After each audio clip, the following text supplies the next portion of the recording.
All right, and we are live. We are live. Good morning, beautiful people. Good morning, everybody. How we doing? How we doing, Ira? Man, I guess late nights and early mornings, that's how we're doing. Yeah. We can't That's make how it a I'm habit. doing. Can't be making that a habit though. We need our sleep because if Yeah, you this ask is me, I true. got This some is great. true. I got some great sleep. So, so Yeah, let's right. not make it a habit.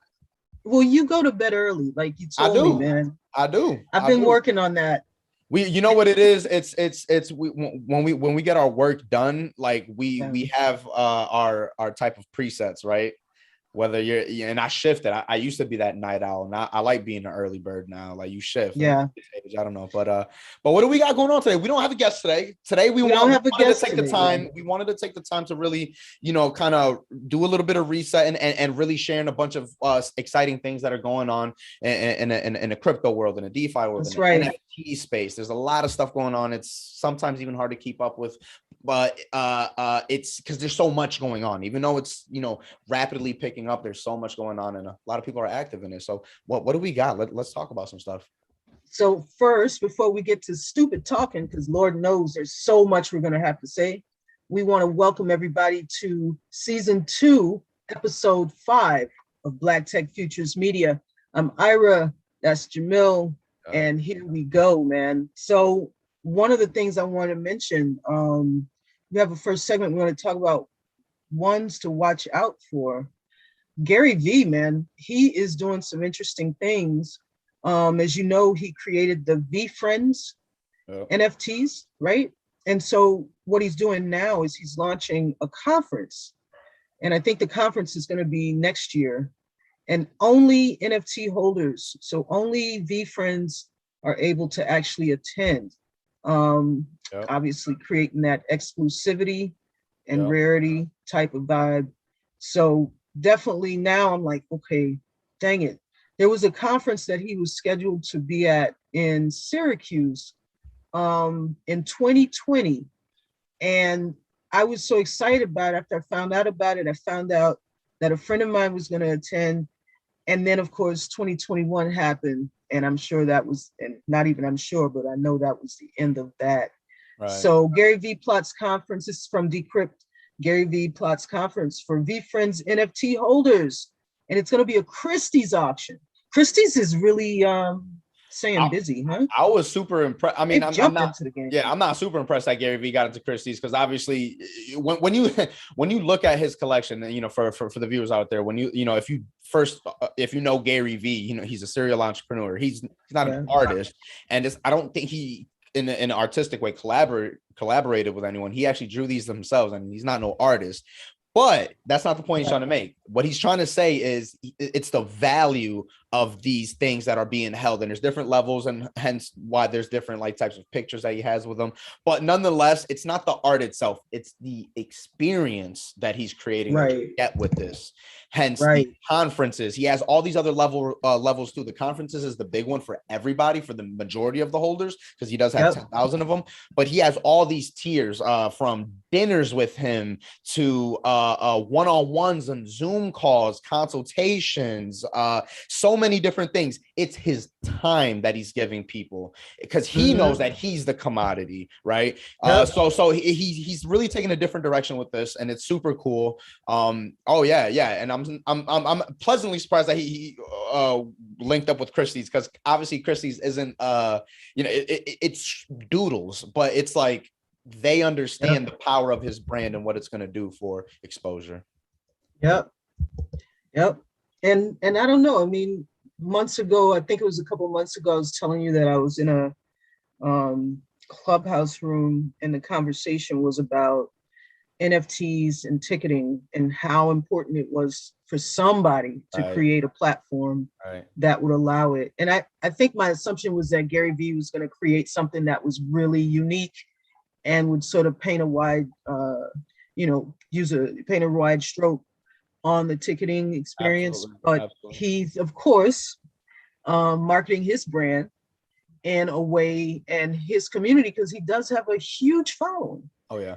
So it just makes sense. And he took complete advantage of it because he took his Yeah. strengths. He took his strengths. Obviously, diving into NFT, if you're just a creative entrepreneur, you should be here.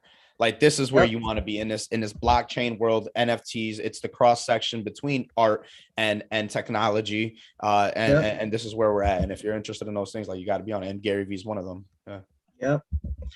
What else we got, man? In blockchain news, did you know that finally Cardano is going to be a platform where folks can actually create dApps? So they announced that this morning.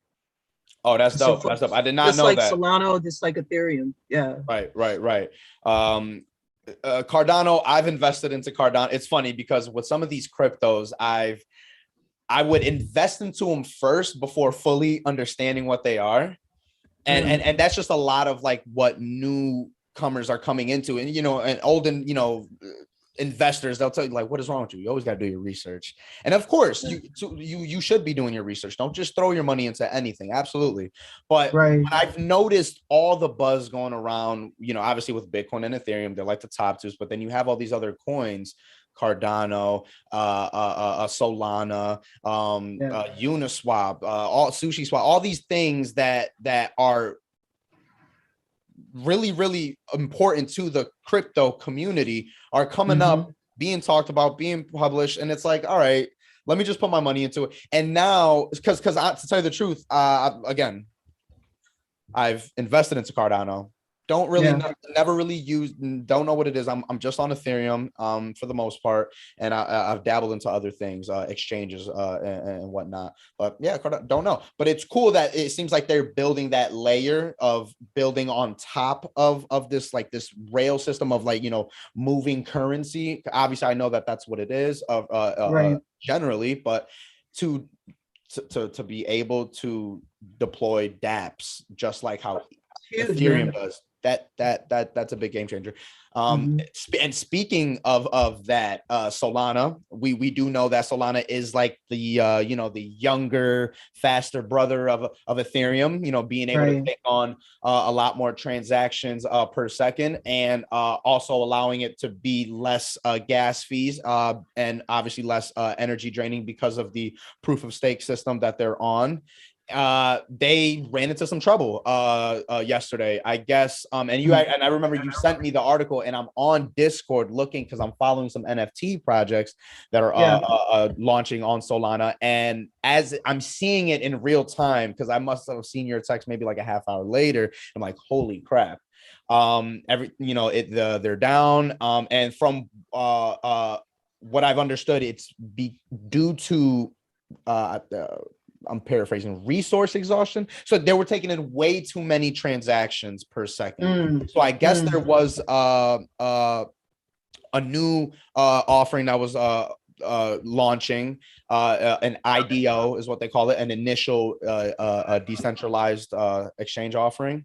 I forget what it was called. And I guess, I don't know, some sort of backdoor bug happened, and there were bots that were doing like over 400, 300,000 transactions per second, and it pretty much shut down Solana. So it pushed back some projects that on Solana that I've been looking into, because we all know that NFTs and the big marketplaces, everything is blowing up on Ethereum, but now Solana's been, since August, it's been really, really picking up. I believe Solana was at $35 at the top of August. It's now, at the time of this recording, and this is according to yesterday, actually. So even yesterday, $213. Yo, I'm not surprised, man. Jesus. Yeah. And it's because a lot more artists are exploring. Sorry, go ahead. Yeah. Oh no, you know what I'm doing actually right now? I'm actually so when we start these shows, I tend to add them in real time to my Facebook, my personal and business Facebook pages, as well as Instagram and Twitter. And the challenge is, of course, with Instagram, I'm throwing it in the sort of description in my bio, but it's 150 characters. And so I'm annoyed because it keeps kicking it back because I've got too many characters. Yeah. Jesus. That's annoying. That's annoying. Yeah. But man, so and it's a funny thing too. We're in this time with all of these different platforms, these different ways in which people are being able to create a million, I would say a million marketplaces. Like that's kind of where we are right now. Somebody in the SEC was saying that it's the wild, wild west right now. This was It, like yesterday, I mean, it is. It is. It yeah, is. I'm in the middle of it.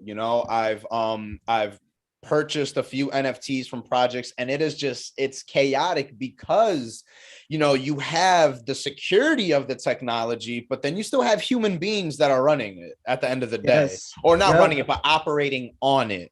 And so when you are doing these off-chain, I guess events and promotions and campaigns for these, use cases of the yeah, technology, aka NFTs. It's mm-hmm. still man, it's the wild wild west. That's the best way to put it.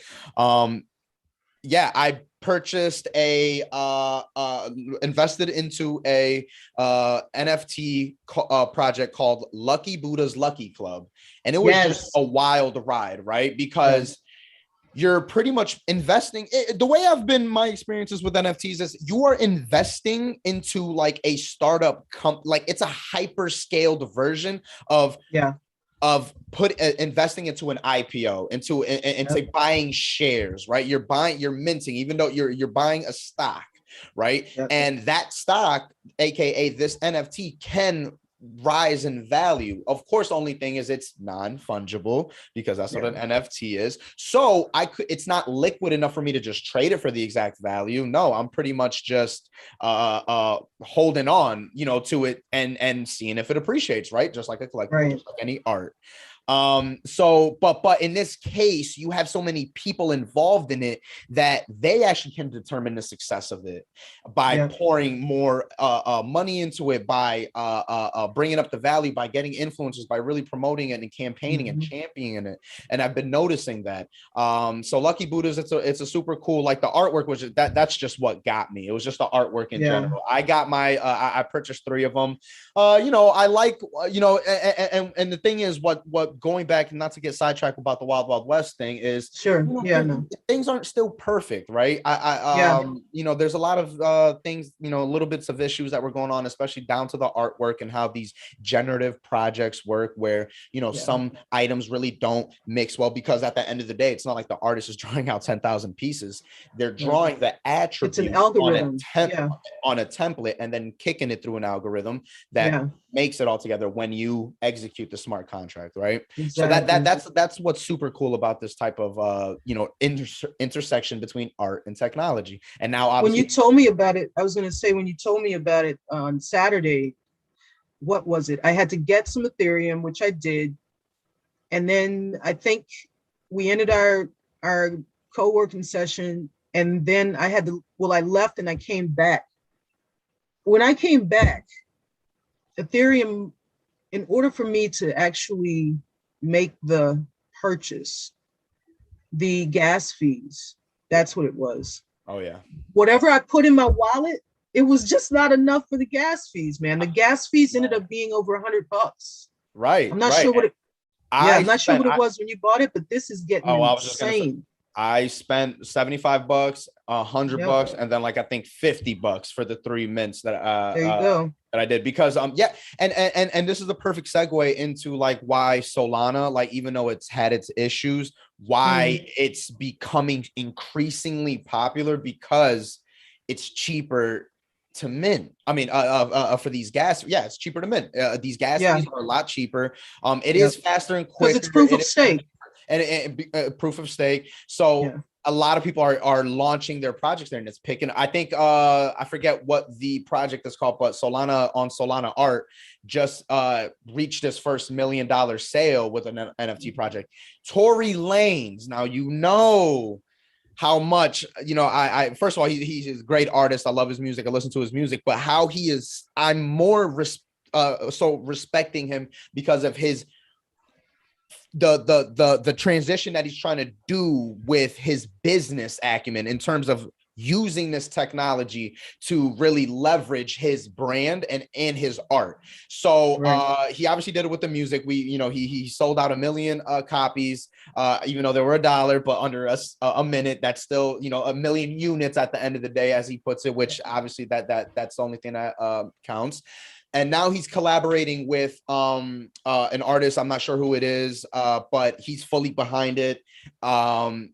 Called Fancy Frenchies. Super dope. I'm absolutely looking to investing into one, but I'm gonna have to get I have an Exodus wallet because I only have my MetaMask. That's only Ethereum. So Solana is a whole other blockchain. For those who don't know, these are 2 different blockchains. So I would have to get another wallet, but I do have my Exodus wallet. So I'm going to be purchasing some Solana, and I'm going to be minting a Frenchie or 2. It's these little French bulldogs that are, kind of like it's another generative project, same concept as a Bored Ape Yacht Club, but Tory Lanez is completely behind it. I already seen Designer post it up.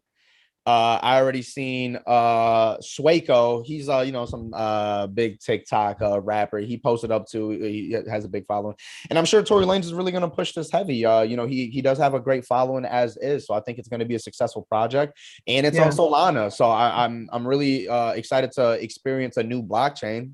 I've only been on Ethereum, so despite. Solana, I was going to say Solana, the project that you were talking about. So they've now had success with their degenerative ape project. Right. The degenerative apes reached the $1 million mark, like you said. So yeah, man, it sounds like anything is possible. And just so for the audience knows that, remember, there were several folks involved in the creation of Ethereum. A couple of those folks broke off and started their own blockchains. One is Cardano, and the other is Solara. And so I think, we need that diversity, especially when we're talking about various blockchain frameworks. And obviously, each of these will spin off their own marketplaces that have different utility. So it's going to be interesting to see. It's going to be interesting to see what comes out of all of this stuff, man. There's so much going on. Yeah, absolutely. And not even just in the NFT world, but just in DeFi in general. It's super, super, super dope. What else did you want to I was going to ask, did you want to show folks what it looks like when you're actually doing a blockchain transaction? There's a new website called the Blockchain Visualizer, man. Oh man, I've got dope. The transaction visualizer. This is really cool. So why don't you run us through like what's going on here? Yeah, so what I understand, what we're looking at is we're looking at actual transactions. So people who are purchasing NFTs, people who are minting, people who are interacting with the blockchain in real time. And so these buses represent each of the different transactions, I guess, of all of the transactions. The little blockchains. So each of these, once they fill up, they're actually going away. So each of these little people are us at different points in time, making a transaction, trying to get picked up by a blockchain so that they can carry out our transaction, and that's where our gas fees go to. And these Gwei right here, that's pretty much the gas prices, right? That's correct. The how much computing power it's going to take, and right now 50-56, that's pretty low. That's actually pretty decent. That is very low. But that's I know if you scroll and down low and getting lower. Oh my god.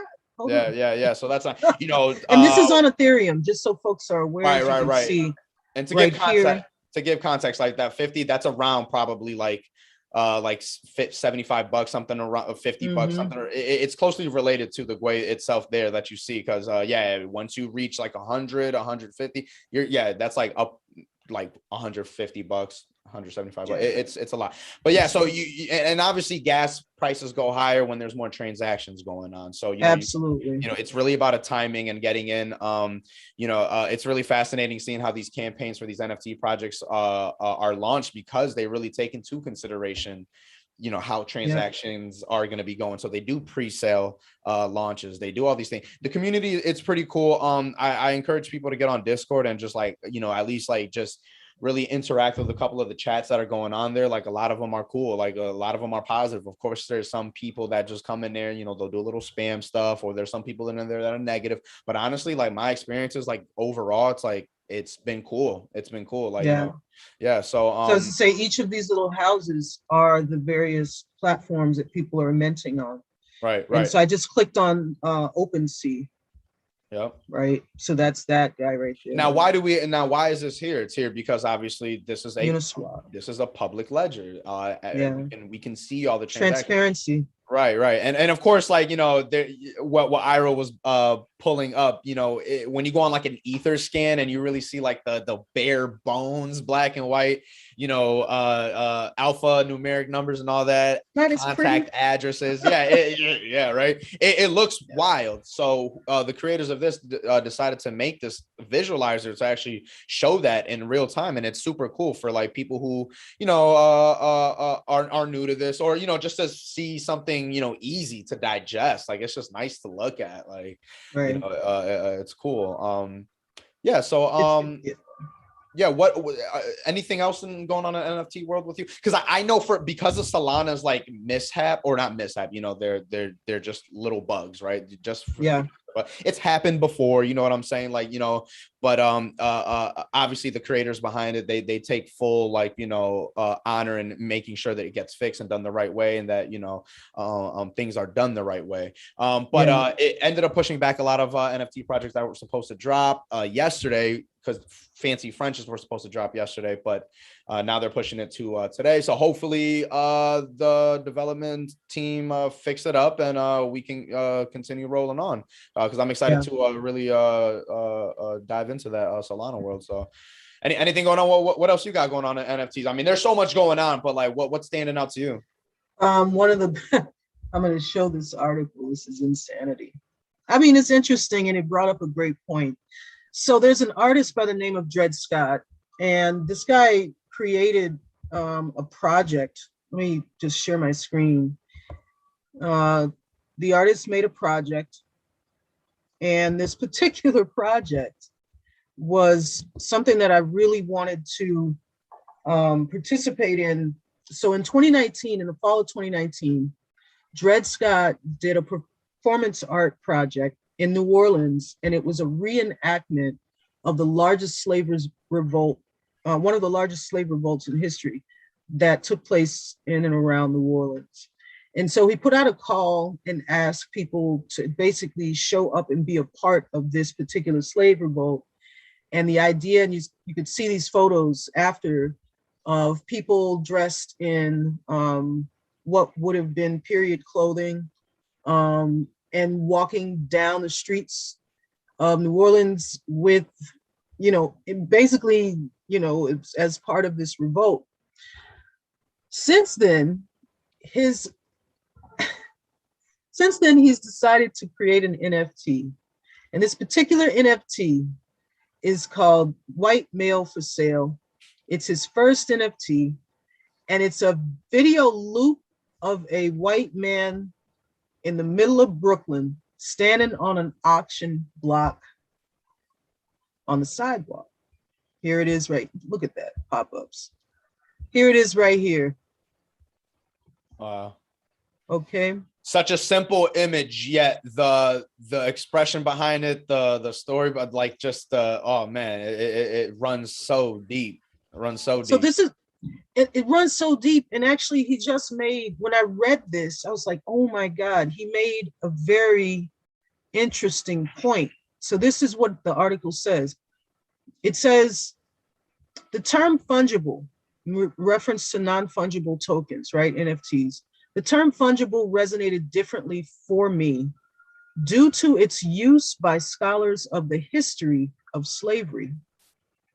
Scott said in a press release, quote, people are inherently non-fungible, but as slavery became an integral part of developing capitalism, enslavers sought to make people fungible, end quote. Ain't that some shit? Yeah, right. Ain't that some shit? So again, he says, quote, this concept of having non-fungible tokens, taking art and talking about suddenly being non-fungible. Scott explained in his artist statement, quote, was something that I thought was interesting in a way that would be important to talk about the history of slavery and the history of capitalism, end quote. And so the way that that particular New Orleans performance art ties into this element of the same project, he's going to be opening this solo exhibition, which will be his first, at a gallery in New York City. And the exhibition is titled, "We're Going to End Slavery, Join Us." And that particular exhibition will draw upon his 2019 stage performance, Slave Rebellion Reenactment, which was in and around New Orleans. It's going to open at the Kristen Tierney Gallery in New York on, looks like, a couple of days, September 17th, bro. Yeah, that's Friday. Yeah. You know, I've had a chance to travel in a lot of different places in the Deep South, and I've had really great, you could say, tour guides who were librarians at different historically Black colleges, take me downtown and show me like historical places in some of these cities like Montgomery, Durham, you know, the spots where enslavement was huge, obviously, because they were the capital or major cities in these states in the South. Right. And, you know, I've seen the location of auction blocks in some of these cities, or where they would have been historically. Some of them have markers, others don't. I am curious to see the space where enslaved people were brought for the first time in August of 1619 in Boston. So that would be interesting. But, you know, there's so much history around us. I think this is really compelling, especially what he says, Dred Scott, the artist, says about fungible and non-fungible, and making people fungible. Like, this is really a very interesting I like process. That. I was just gonna, I like that dynamic of like taking those two, like, you know, these two institutions and like kind of comparing them. And then just like because they are inextricably linked, like especially how his outlook on fungible, like, and what that meant between early, you know, America and, you know, where we're at now with technology and non-fungible. It's just funny because he's selling a white man as a non-fungible. There's so much to unpack here. Actually, you know what it makes me think about is the conversation we were having last week with Bonita Oliver, French Leaves. Oh, absolutely. Yes. And sort of the focus of NFTs on legacy and history preservation, right? The preservation of history, the preservation of stories.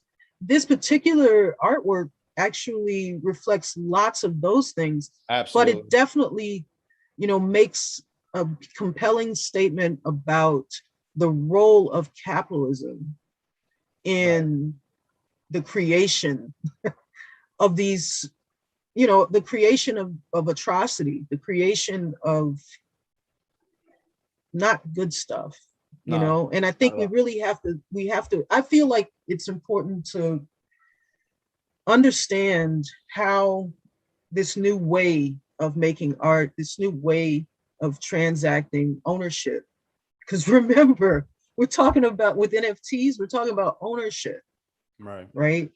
So again, man, this is a conversation I would love to have with a few folks just around this concept of the role of capitalism, right? A whole topic, in creating, I don't know, like the role of capitalism in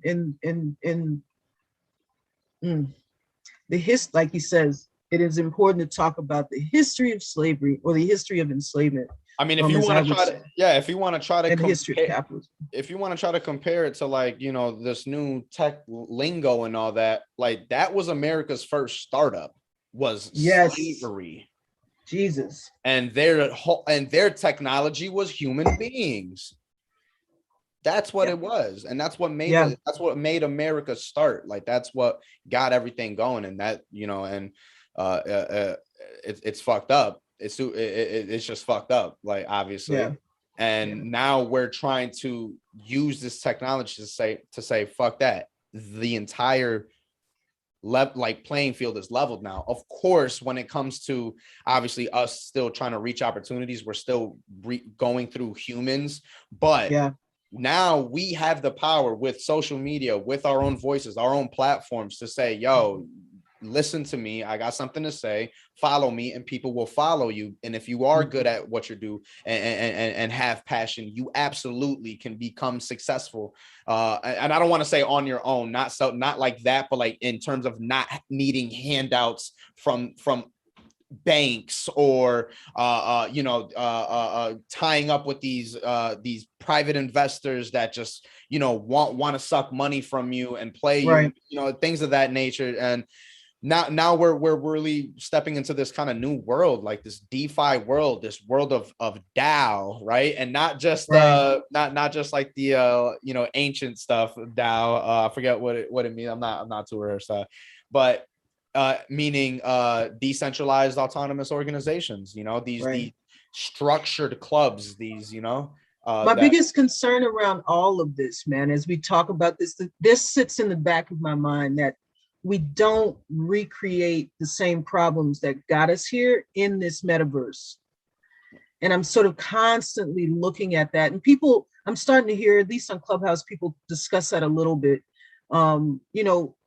This sort of pushing out of this particular, right now, the focus around NFTs is on money. And I think that's a challenge, because that gets us to the same places where we don't want to be. Right. So you have intermediaries who are basically saying, use me to get your stuff to the next level. When in fact, anybody can get on the bus. We'll put it that way. Right. Anybody can get on the bus in the creator's seat and do things. However, we still need each other in order to do certain types of things. Or in order to scale the things that we want to do, I think is a great way to put it. Oh, don't get me wrong. Traditionally, I mean, I know we got to wrap up, but traditionally, I'll just say this last point, but because I agree to your point, like traditionally, like it is still important, because what the biggest focus is decentralization, right? Not having an central authority. But don't get me wrong, there are some important times, and a lot of times, like with corporations and all that, where it is kind of important, right? Where you do have people who are, in that structure, but are good. You know what I'm saying? They help us out. I mean, Amazon, that's a hierarchical structure, but shit, I like Amazon. Like, it helps me out. Like, it's something that everyone needs and everyone uses, and it's helpful. But that's the last point I wanted to make. But we just want to thank everybody, man, for showing up today. Every week we're going to do this until, I don't know. I enjoy doing it, so we'll just keep doing it. It's always gonna it's a part of us now. It's gonna be part of us. It's only gonna get bigger. It's only gonna get better.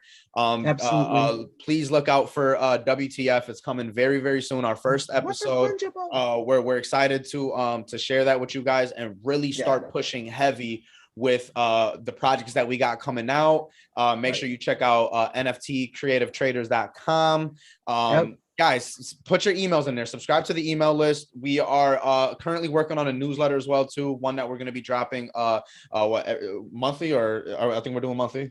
Ideally monthly, but depending on if we got a lot to say, we'll probably drop it more frequently. Right now, folks who are subscribed are getting some frequent updates about what we're doing and what we're talking about. But we definitely want to streamline our process and bring you as much content that's relevant, guests who you'll enjoy, and just discussion on, how you can get down with this new way of what I like to call the business of art, right? How it's changing and how this is a new way of doing that business. So absolutely. Well, with that, guys, man, we'll let y'all go. Make sure NFTcreativetraders.com. Until next week. Till next week. Oh yeah, make sure that you check out this YouTube video, and it's on Black Tech Futures Media. Make sure that you also like and subscribe. Yes. Please do. Peace, people.